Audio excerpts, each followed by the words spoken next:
So today on the bench we have this HP Oscilloscope, which is actually quite an interesting piece of equipment. Let's see if I can find a number for it, or its name. Actually, it's not written on it. Interesting. But it's a 1.5 GHz oscilloscope at 8 gig samples per second. It's a fairly old one, we can tell from the floppy disk alone, and maybe from the how yellow these are. So I'm missing that one. The thing I really dislike with this unit is that someone's written on it. But like, I don't really know what type of pen, but I haven't been able to get that off. So, and the thing that's broken on this, according to the seller, is the screen. So, they don't get anything on the picture. And I don't have power connected at the moment because reasons. So nothing comes up on the screen, and I don't really know if it's working. It seems to be working. The hard drive is clicking away as if it were dead. So that's not a good thing. But on the back of this, let's see if we can turn this around without making a big mess. Not that my bench isn't already a mess. So here on the back we can find that we have, we first have two serial ports, a parallel port, an old keyboard port, don't even have a keyboard using that, mouse port, and here we have the two, we have the acquisitioning card and the display card, and here's our VGA output, and then we also have a GPIB over here on the main power input. So I'm thinking of hooking up a monitor, because I have one standing up here, and just seeing if we get anything from this, because if we get something from here, then we know that just the screen on the front is cactus, and well, then we at least know that we can get a picture out of it. And see if there's any other problems with it. I guess the hard drive within it is dead because it's clicking. It doesn't sound like it's searching at all, which is not really that assuring, but it's an ID hard drive, so I can always get a new one. That shouldn't be too much of a problem. So yeah, I'm going to look if I can find any way of powering this up. Okay, I just need a cable, but and then hooking up a monitor and seeing if this works. So be right back. So okay, now I have connected power. I have connected a screen. I have made sure that the screen has power. I have made sure that the actual multimeter has power, coming from all the way back here, a bit hidden away. I've made sure to connect the screen. I don't have any keyboard that fits that.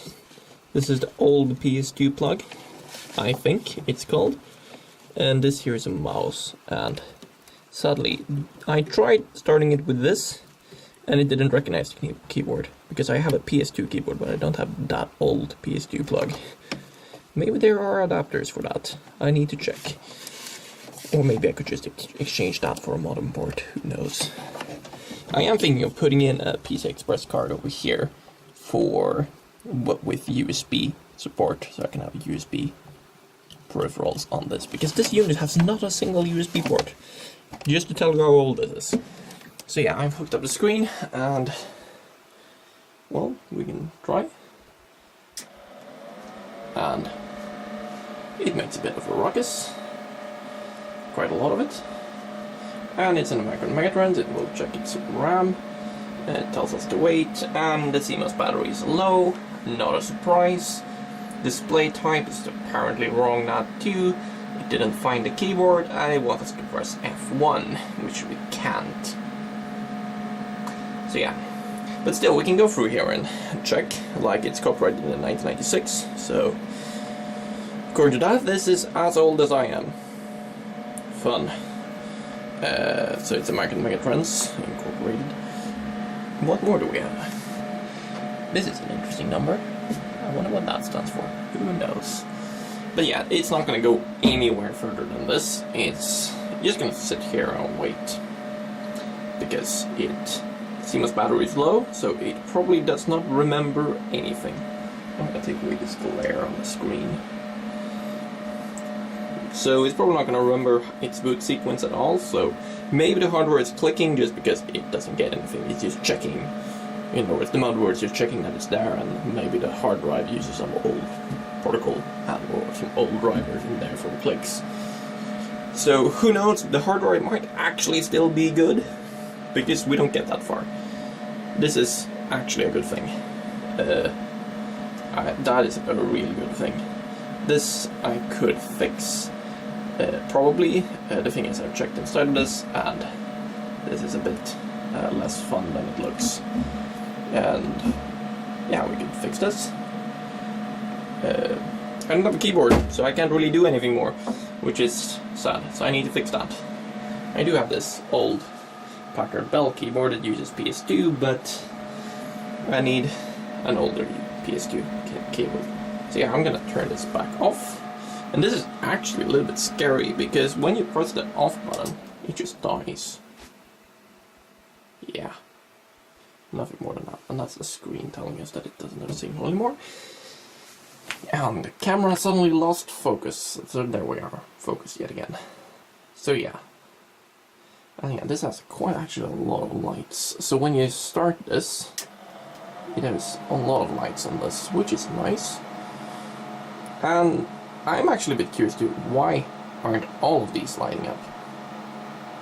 Like, it hasn't booted so far, so are we having broken diodes? Like, okay, this is really old, so I wouldn't be too surprised if a LED or two has broken. So yeah. So I have been thinking, maybe I should just take it apart a little. The thing is, this design, like, normally I like HP's designs, like this multimeter over here. It's like really easy to take apart with the sliding chassis that just slides off. It's quite nice, but when stuff gets this heavy, like this is 15 kilos, roughly, then it's not so fun anymore.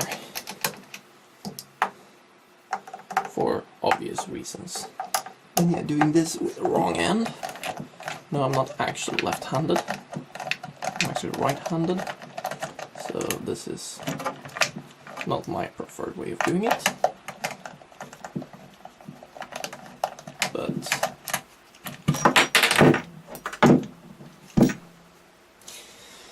yeah, dropping screws on the floor, don't do that. So yeah, we're gonna continue on this adventure. And yeah, I'm going to give you the full tour.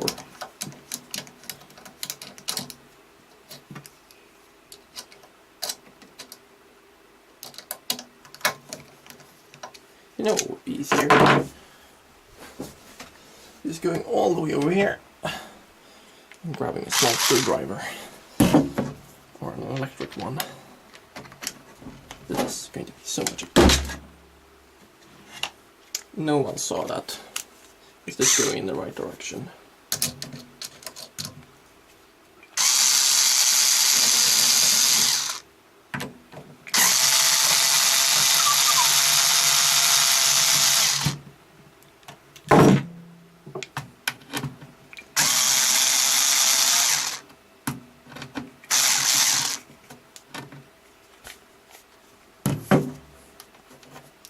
I don't know if this is actually going faster. It feels like it.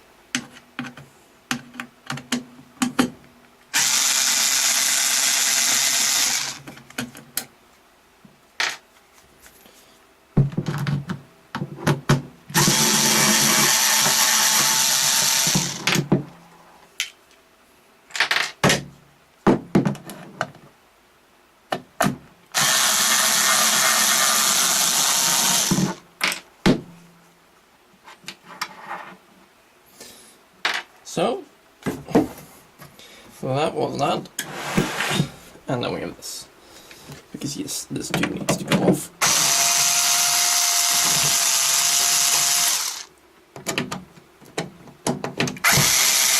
This is actually the easiest part to take off, because it kind of just falls off. So how you quickly take apart one of these.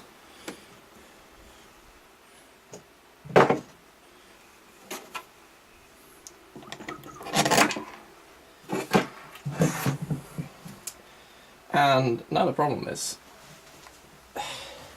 we have knobs here on the front, and we have a screen. The screen is less important because it's broken, but these knobs I don't want to break. So what do we do when we want to put this up? Because we don't need to put it up on its front.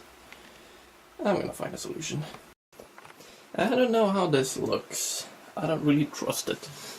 But what I did was I placed it in a pillow, folded it over on itself over here, just because the knobs stick out a bit more. So that should be decently stable. Now it's just getting this off. Feels like I've missed a screw. But where? Where did I miss a screw? Not anything here. Oh right, it's these feet, which are really hard to take off. Because they're actually quite good feet. It's a good design, but I don't really like it. Could have been easier. So now it should be off.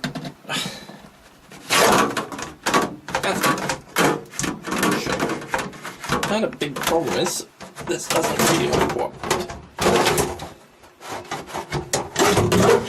The reason why it doesn't want to cooperate is because there's screws sticking out on both sides. Here are the real nasty screws that are sticking out that really catches the side of the unit. But here we have it. The real money shot, which is 2 front ends and 4 ADCs. And yeah, I know one of these on eBay is selling for more than what I bought this whole scope for. Yeah. Or maybe 2 of these. But still, if this scope doesn't work, I can sell it as spare parts and get all my money back. Not a bad investment. Get rid of this.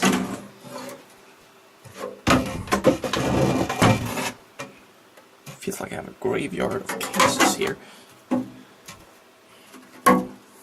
But yeah. So here we have it.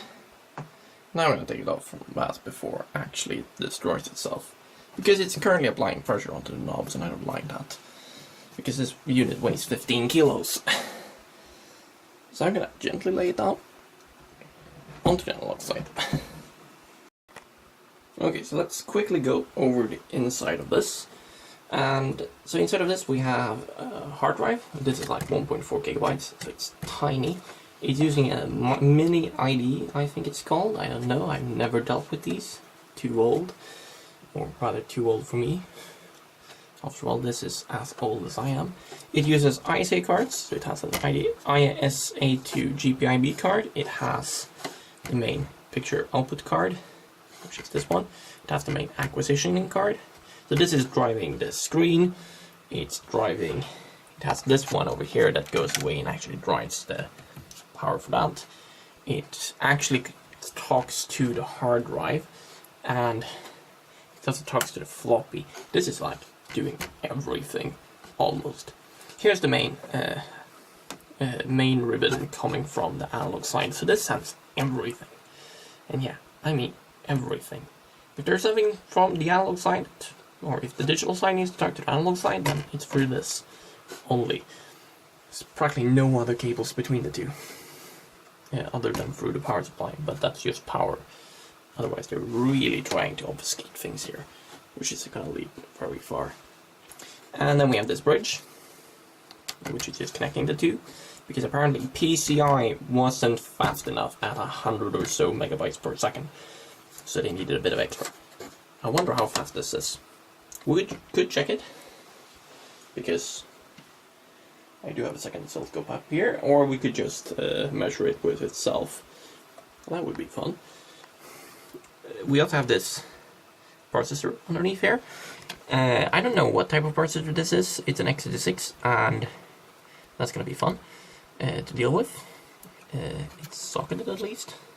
This is probably a pin grid array just to make it really a pain in the ass. Then over here we have our CMOS battery. Yeah, it's one of these Dallas chips. I'm not looking forward to that, because these aren't fun. Just stating, they aren't fun. So, I don't know why people wanted to use them back then. Okay. I actually do understand why. Because this is practically taking away everything. You don't need to care about batteries and stuff like that. This is taking all of that away from you. So it's just baking it all into one package, and then you don't need to care about it. So yeah, this is the digital side. And currently it doesn't want to start because this is empty. So I need to fix that. I'll probably just plug in a new one, and this can fix everything itself, because it probably has a ROM elsewhere. Wouldn't surprise me otherwise. And then it hopefully works. I'm thinking also of populating this slot over here with PCI to USB, like USB 2.0, maybe 2 ports here on the back, maybe 4, who knows, something like that, because hopefully that will just integrate nicely with the system. This is running Windows 95. I don't know how USB support was back then, but hopefully it will just work. So that I can use a USB keyboard and mouse instead of PS2, or instead of a PS2 mouse and one of these old ones for the keyboard. I once had a broken old freaking keyboard and was using that I found in a dumpster, but that has been thrown in the dumpster since then, so yeah. Could have probably sold that keyboard for like a bit, but didn't. Just tossed it out. Then we have these fans. These aren't small. And apparently these are the only fans within the old system. Just 2 of them. Except the one on the CPU. So I'm not going to be there's 3 fans within this system. So yeah, we're going to take a look at this side. As fast as I can. Squish my fingers. So this is the analog side. So it uses 4 ADCs. Each one of these is to what I know 4 gig sample per second ADC, and what it uses is practically, if you want to get 8 gig samples per second, which is practically the banner spec of this, practically what HP is bragging about, then you are going to just get that on channel 1 and channel 3, because then this front end unit will practically take these 2 ASICs, or these 2 ADCs that are ASICs by the way, but I'm going to take both of them and interleave. So it's going to time interleave them and so that each one does a sample. I don't know how to explain that properly, but that's what I know. And we have output to the digital side. Here we have power, and then we have more power. Yeah, because there wasn't enough power, and then we have more power.